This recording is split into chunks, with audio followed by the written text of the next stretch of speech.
So I recently spoke to Marc about how do you really structure your pre-mortem sessions. And pre-mortems, for those you don't know, is looking at and trying to project and imagine various challenges and problems that your product will face in the future. So enjoy. I've coached quite a lot of people to say, how do you structure how to structure these sessions? And one way in, and I've done these conversations as well with actual product teams where they say, well, how do we do this? Because this is so, this is the antithesis to how we currently work as an organization. You know, where we don't start with the risks and we do post-mortems, but we definitely don't do pre-mortems. So how do I sell that? And where do I get started? And I keep it really simple. And I say, treat it very much as you would do with a retrospective, right? And that often works because a lot of these people that I work with, they know how to do a retrospective. That's something that they're familiar with.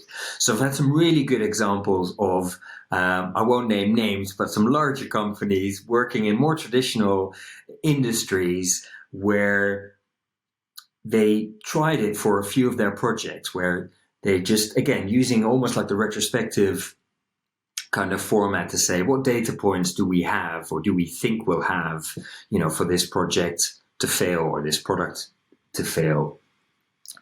And what we did was also, we just talked through about some of the kind of gotchas in these sessions. Because what you don't want is have a pre-mortem and it already before you've even done anything, it becomes very personal and it becomes very defensive.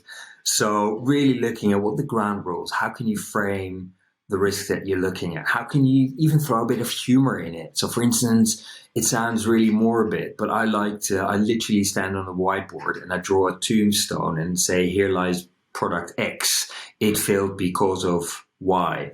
But it just, maybe I was going to say it doesn't really lighten the mood, but it helps to just bring it to life a little bit more, right? Mm-hmm. And